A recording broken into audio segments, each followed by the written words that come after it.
के Bengaluru road show में मंच पर विराजमान, कैबिनेट में मेरे साथी कृषि एवं उद्यानिक मंत्री डॉक्टर किरोड़ीलाल मीणा जी, अध्यक्ष राजस्थान फाउंडेशन बेंगलुरु चैप्टर श्री सचिन पांड्या जी, प्रमुख शासन सचिव कृषि श्रीमती मंजू राजपाल जी, चेयरमैन कृषि उप समिति FICCI Karnataka Shri Ravindra Agarwal ji, managing director Pride group ML Saraogi ji, foundation chairman Jain group doctor Chainraj Raichand ji, managing director Sati export Shri Sandeep Agarwal ji, chairman Avon steel group Julian Jalan ji, और इस कार्यक्रम में आए सभी सम्मानित प्रगतिशील किसान, उद्योग, स्टार्टअप संस्थापक, सभी उपस्थित साथियों और भाई और बहनों, सबसे पहले तो मैं आप सभी का स्वागत करता हूं, वंदन करता हूं, अभिनंदन करता हूं। आज अगर मैं बेंगलोर की बात करें तो भारत के टेक्नो सिटी और स्टार्टअप हब बेंगलोर की ऊर्जावान धरती पर आप सभी के बीच मुझे आकर के बहुत अत्यंत खुशी हुई है। मैं आपके बीच में लगातार आता हूं और मैं देखता हूं कि आपका जो उत्साह है, उमंग है, वो मेरे को भी ऊर्जा प्रदान करता है।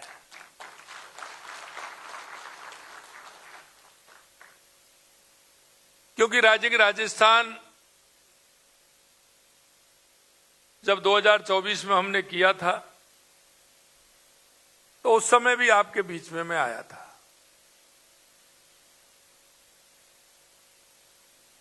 आप सभी के सहयोग से राजस्थान में राइजिंग राजस्थान हुआ तो उसमें 35 लाख करोड़ के एमओयू हुए थे और अब तक लगभग 9 लाख करोड़ के एमओयू जमीन पर उतर चुके हैं। उसमें आपकी बड़ी ताकत है। इसलिए मैंने सोचा क्यों मेरा यह कार्यक्रम में ग्लोबल राजस्थान एग्रीटेक मीट का कार्यक्रम में बेंगलुरु से ही आकर के उसका प्रारंभ करूं।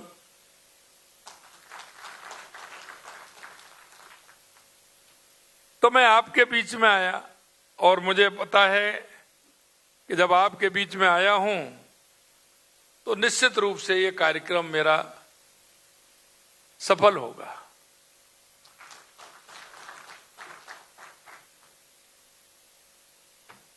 क्योंकि कर्नाटक और राजस्थान का पहले से ही जो आपस का समन्वय है वो बहुत अच्छा है। क्योंकि प्रवासी राजस्थानी जो हमारे भाई हैं उन्होंने उस दूरी को बहुत कम कर रखा है। हमेशा आपका सहयोग रहता है और मैं तो कहता हूं हर दिन रहता है। कर्नाटक वाली हमारी बेंगलुरु वाली जो फ्लाइट है वो उधर से भी फुल आती है और इधर से भी फुल जाती है।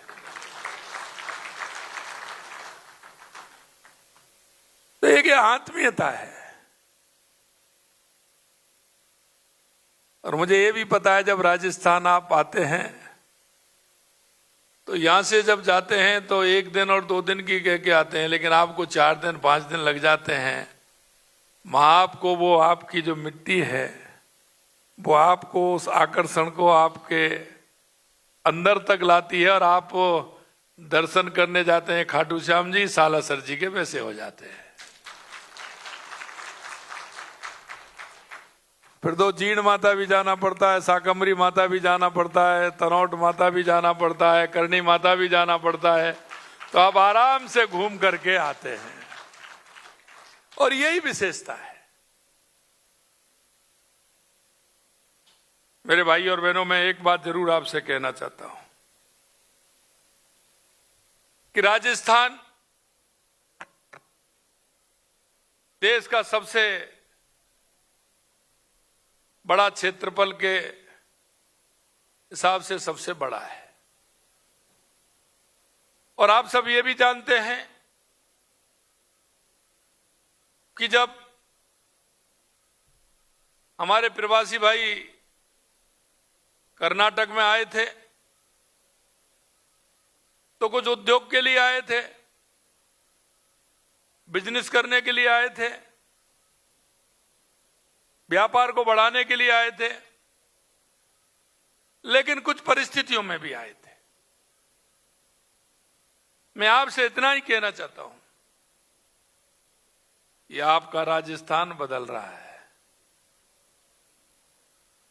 आप देख सकते हैं राजस्थान में तो काम हुआ ही है, लेकिन राजस्थान में जब सरकार हमारी आई थी तो हमने राजस्थान की जनता से वायदा किया था और आज मैं कह सकता हूं कि राजस्थान के हर जिले में माननीय प्रधानमंत्री जी के नेतृत्व में हमने पानी के लिए पूरी व्यवस्था की है। हमारी देश की सबसे बड़ी योजना 90,000 करोड़ रुपए की हमारी ERCP राम जल सेतु पूर्वी राजस्थान का, हमारा यमुना का समझौता शेखावाटी का हमारा 32,000 करोड़ रुपए की हमारी योजना, इंदिरा गांधी गंग नहर को हमने पूरी तरह से उसके लिए पैसा दिया, आज वो अच्छी हो गई और उसमें हनुमानगढ़, गंगानगर, बीकानेर, फलौदी, जैसलमेर, बाड़मेर, जोधपुर, नागौर के लिए उसमें पानी पहुंच रहा है। देवास स्कीम जो हमारी उदयपुर की थी, उससे हमारा उदयपुर, राजसमंद, चित्तौड़गढ़, भीलवाड़ा, वहां उसके लिए पानी आ रहा है। माई डैम के माध्यम से, हमारी सोम कमला के माध्यम से हमारा जमाई डैम में पानी आ रहा है, उससे जालौर, सिरोही, पाली के लिए पानी जा रहा है। यानी कि हमने राजस्थान का संपूर्ण नदियों से नदियों को भी जोड़ा है और उनको व्यवस्थित पानी कैसे मिले, ये काम हमारी सरकार लगातार कर रही है और आज वो काम धरातल पर उतर गए। अगर मैं बिजली की बात करूं तो राजस्थान में आज हम किसान के लिए हमने कहा कि 27 में हम पूरी बिजली देंगे, दिन में बिजली देंगे। हमने 24 जिलों में किसान को दिन में बिजली देना और पूरी बिजली देना हमने प्रारंभ कर दिया है। आने वाले समय में हम किसान को पूर्ण रूप से दिन में बिजली देंगे, उद्योग को 24 घंटे देंगे, उपभोक्ता को 24 घंटे देंगे। हम बिजली के अंदर सरप्लस हो रहे हैं। जहां बिजली की आवश्यकता थी, आज हम कह सकते हैं कि बिजली में हम आत्मनिर्भर बनकर के आगे बढ़ रहे हैं और हमारा किसान भी अन्नदाता के साथ साथ ऊर्जादाता भी बन रहा है। क्योंकि जैसा मैंने कहा, क्षेत्रफल की दृष्टि से हम देश में पहले स्थान पर हैं, तो सूर्य भगवान की कृपा भी हमारे ऊपर पूरी है, इसलिए हमारा सौर ऊर्जा का काम पूरी तरह से चल रहा है। तो उसमें भी राजस्थान हमारा आगे बढ़ रहा है। आने वाले समय में हम बिजली लेने वाले नहीं, बिजली देने वाले बनेंगे, ये भी मैं आपको विश्वास दिलाता हूं। आपने देखा है कि हमारा उद्योग भी बढ़ रहा है, तो हमारा माइनिंग डिपार्टमेंट में हमारे 85 प्रकार के मिनरल निकल रहे हैं, तो वो भी हमारा लगातार बढ़ रहा है। और आप देख रहे हैं आने वाले समय में, अभी प्रारंभ होने वाली थी, थोड़ी अड़चन आई, हमारी रिफाइनरी भी प्रारंभ होने वाली है। देश की सबसे बड़ी रिफाइनरी है, पेट्रोकेमिकल के उत्पादन भी उसमें होने वाले हैं। तो हमारा राजस्थान लगातार नए आयाम विकसित कर रहा है। अगर मैं पर्यटन की बात आपसे करूं तो आप सभी को पता है राजस्थान में क्या नहीं है। अगर आप देखोगे बड़े बड़े किले राजस्थान में हैं, बड़े बड़े किले, बड़े बड़े महल राजस्थान की शेखावाटी से लेकर के बीकानेर तक की हमारी हवेलियां, हमारे यहां डेजर्ट भी है तो हमारे यहां झील भी है, हमारे यहां अभ्यारण्य है तो बर्ड सेंचुरी भी है। आप क्या देखना चाहते हैं? अगर हमारे यहां बात करें तो हमारे यहां मंदिरों की अगर मैं बात करूं तो खाटू श्याम जी से लेके सालासर जी से लेकर के साकम्बरी माता से, जीड़ माता से, तनोट माता से, पुष्कर जी, ब्रह्मा जी का मंदिर पुष्कर, श्रीनाथ जी, खाटू श्याम जी, वो सावरिया सेठ जी, त्रिपुरा सुंदरी जी, गिरिराज जी, मेहंदीपुर बालाजी, आपको देखेंगे हर 25 और 30 किलोमीटर पर कोई ना कोई बड़ा धार्मिक स्थान भी है। मैं हमेशा कहता हूं जहां जाता हूं, किसी भी प्रदेश में जाओगे वहां आप एक टिकट में एक ही फिल्म देख करके आओगे। एक जगह ही जाओगे किसी पर्पज के लिए, देखने के लिए, और राजस्थान में आओगे तो एक टिकट में एक टिकट पर 5-5 फिल्म देख करके आओगे। आप क्या देखना चाहते हैं वो सब पूरा राजस्थान में मिलेगा।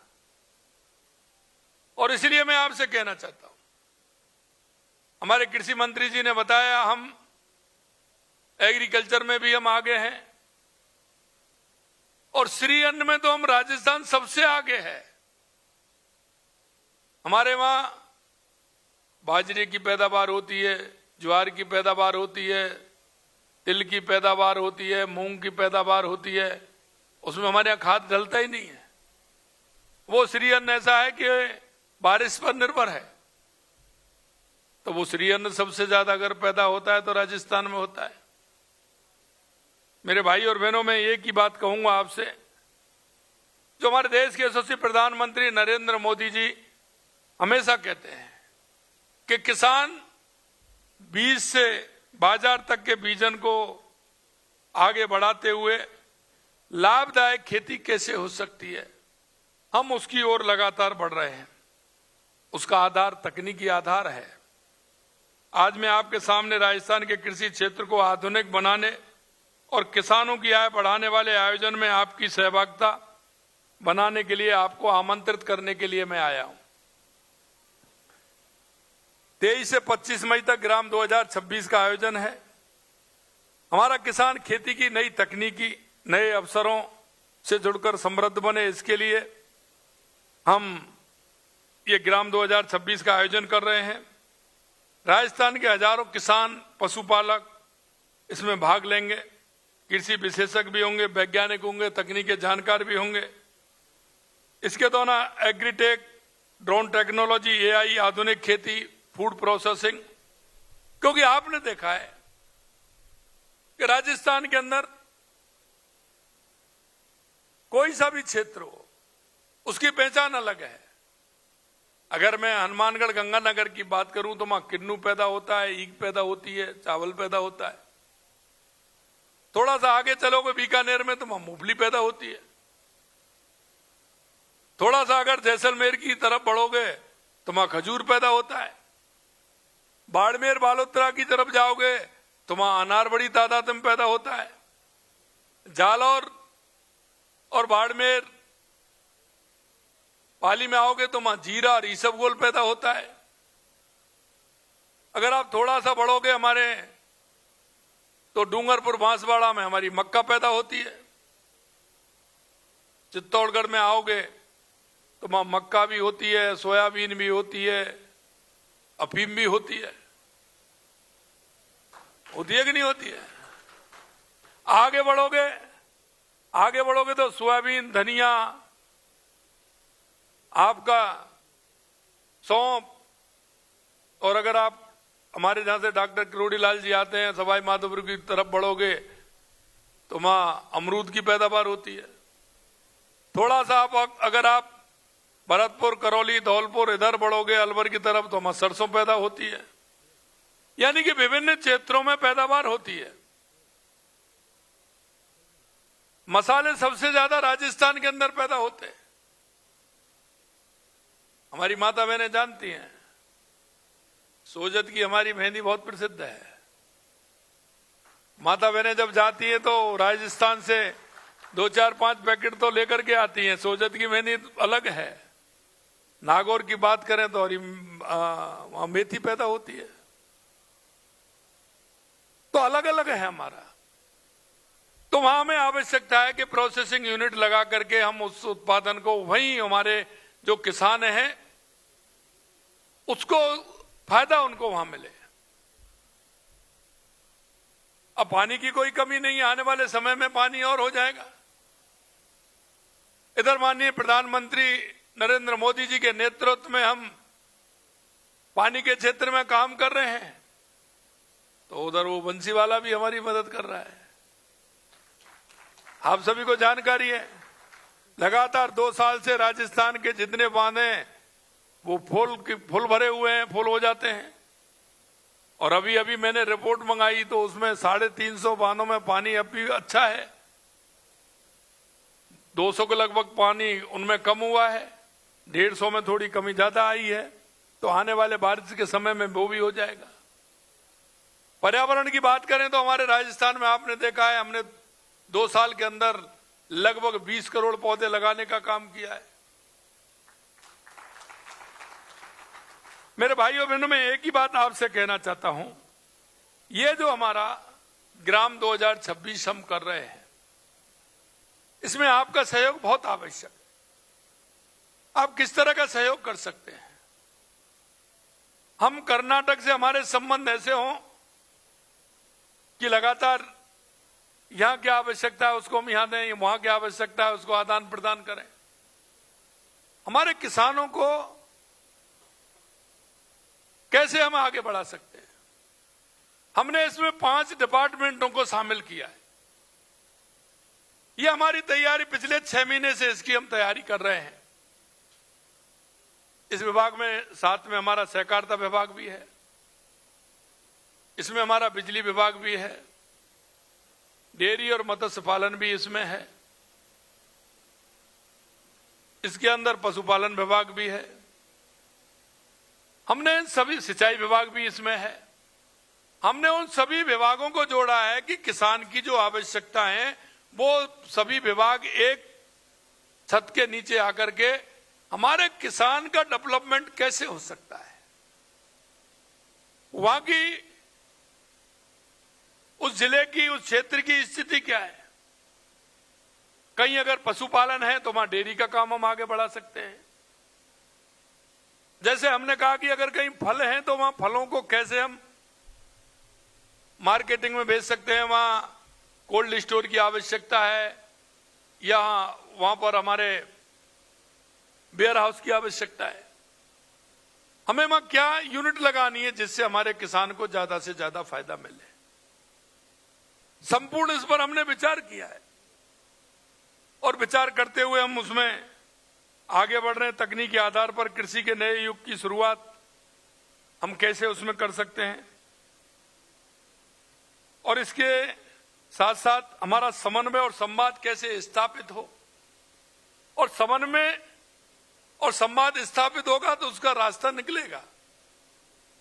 हम चाहते हैं कि वहां राजस्थान के अंदर स्टोन भी है तो किसान वहां कई मूर्तियां बनाते हैं, तो कई स्टोन के कई और आइटम भी बनते हैं, मिनरल निकलते हैं तो उसमें भी कुछ ना कुछ बनता है, हैंडीक्राफ्ट का काम होता है। राजस्थान में कई ऐसे क्षेत्र हैं जहां चूड़ी बनती हैं, कई राजस्थान में ऐसे क्षेत्र भी हैं जो मिट्टी के कई तरह के सामान बनते हैं। कहीं हमारी दरी बनती है तो कहीं हमारा बाड़मेर के अंदर आप देखते हैं कि उसका खेस बनाते हैं। तो टेक्सटाइल का काम भी बहुत होता है। हम चाहते हैं कि हमारे किसान को उससे जोड़ करके हमारे किसान को हम कैसे मजबूत करें। इसके लिए हम डेयरी क्षेत्र में भी काम कर रहे हैं। राजस्थान सबसे ज्यादा दूध उत्पादन करने वाला प्रदेश भी है, लेकिन हमारे पास प्रोसेसिंग यूनिट में सिर्फ हम 45 लाख लीटर दूध को हम काम में ले रहे हैं, जबकि वो 1 करोड़ से ऊपर है।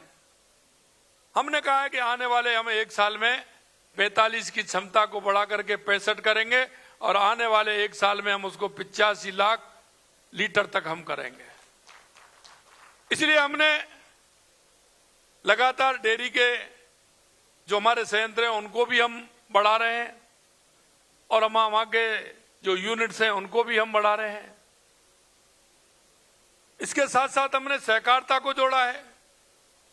सहकारिता में आप जानते हैं, सहकारिता में हमने ये निर्णय लिया है कि हमारी सहकारिता की यूनिट हर ग्राम पंचायत के अंदर होगी।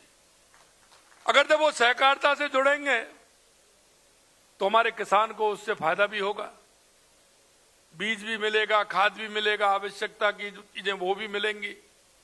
और हमारी अगर सहकारिता की यूनिट खुलेंगी तो उनसे हमारे लोगों को रोजगार मिलेगा। मेरे मित्रों, मैं यही कहना चाहता हूं आपसे कि 2026 सफल आयोजन के लिए हम देश विदेश के विशेषज्ञ, वैज्ञानिक, निवेशक, उद्यमियों के साथ संवाद समन्वय स्थापित कर ताकि ये आयोजन प्रदेश के कृषि अर्थव्यवस्था के लिए एक गेम चेंजर बन सके। मैं भारत की इस टेक्नो सिटी से आप सभी से आग्रह करता हूं कि आप इस बदलाव में भागीदारी बने। बेंगलुरु नवाचार तकनीकी का केंद्र है। यहां बैठे युवा उद्यमी तकनीकी विशेषज्ञ यदि खेती से जुड़े तो देश की कृषि को नई ऊंचाइयों पर ले जा सकते हैं। हमारी डबल इंजन सरकार राजस्थान में अब तेजी से बदल काम हो रहे हैं। हमारे राजस्थान प्रचुर अन्न उत्पादन के साथ विविधता, गुणवत्ता, बाजार की मांग के अनुरूप फसलों के उत्पादन में अपनी एक अलग पहचान बना रहा है।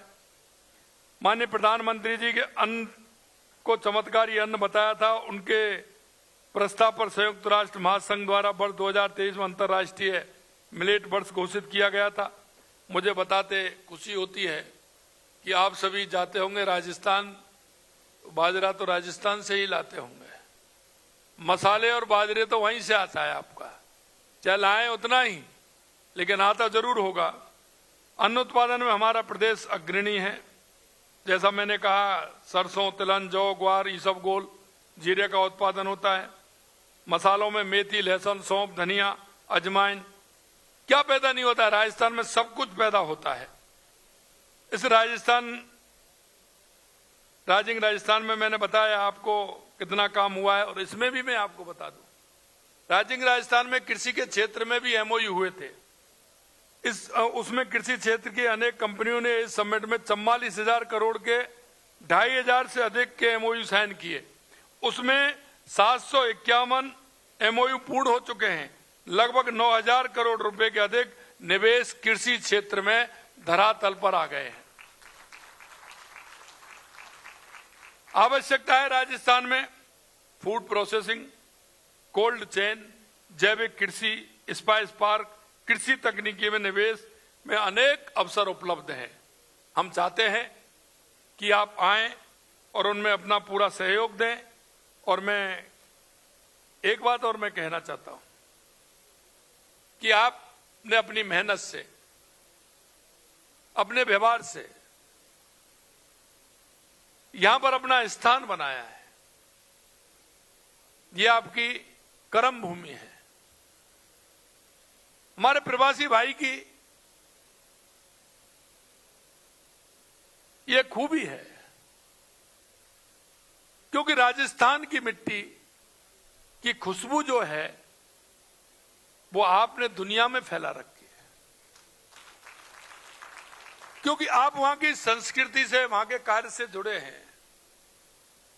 मैं हमेशा देखता हूं, जहां मैं जाता हूं, मेरे प्रवासी भाई हैं, चाहे वो देश में है दुनिया में है, वो अपनी मेहनत से, अपने व्यवहार से अपने व्यापार को तो आगे बढ़ाया ही है, लेकिन वहां के लोगों में उन्होंने अपना स्थान बनाया है। वो उनको भी इतना बराबर मान करके उनके साथ कंधे से कंधा मिला करके काम करते हैं, और सामाजिक सरोकार के कार्यों में जो उनकी भूमिका रहती है, चाहे वो मंदिर हो, कहीं ना कहीं मंदिर से जुड़े होंगे, कहीं ना कहीं गौशाला से जुड़े होंगे, कहीं ना कहीं शिक्षा के मंदिर से जुड़े होंगे, कहीं ना कहीं चिकित्सा के मंदिर से जुड़े होंगे। कोई भी अच्छा काम समाज में जुड़ करके जो किया जाता है, उसमें जब मैं देखता हूं तो मेरे प्रवासी भाइयों का सभी जगह जो जुड़ाव है वो हमारे राष्ट्र को मजबूती करने का काम करता है। और हमेशा जो आपकी सोच है वो राष्ट्र के हित में रहती है। इसलिए मेरे भाइयों बहनों, आपने जो राजस्थान की मिट्टी की खुशबू जो फैला रखी है, उसके लिए मैं दिल की गहराइयों से आपका बहुत बहुत अभिनंदन करता हूं, आप सभी का स्वागत करता हूं। मेरा आप सभी से आग्रह है कि हम इन सभी में आकर के हम हमारे राजस्थान को विकसित राजस्थान बनाएं, उत्कृष्ट राजस्थान बनाएं। मैंने राजस्थान के अंदर कई काम हमारे ऐसे हुए हैं, क्योंकि हमारी जब मैं शेखावाटी गया था तो शेखावाटी की हवेलियां हमने देखी। आपके शेखावाटी के लोग यहां भी खूब रहते हैं। मैं जब गया था वहां तो मैंने 2000 हवेलियों को चिन्हित किया था। 2000 हवेलियां हैं, उनमें से 1100 हवेलियों को हमने चिन्हित किया कि कौन कौन उसमें बना सकते हैं, क्या हो सकता है। क्योंकि आप यहां बिल्डिंग खड़ी कर सकते हैं, बड़ा मॉल बना सकते हैं, बड़ी बिल्डिंग बना सकते हैं, घर बना सकते हैं, लेकिन आप हवेली नहीं बना सकते। और माननीय प्रधानमंत्री जी कहते हैं कि हमारी विकास और विरासत साथ साथ चलने चाहिए। हमने जब उनको चिन्हित किया 1100 हवेलियों को, आपके यहां से भी गए। आपके राज्य की खबरें, आपके शहर की खबरें सबसे पहले जानने के लिए देखते रहें अमर उजाला। चैनल को सब्सक्राइब जरूर कर लें और पाएं हर अपडेट।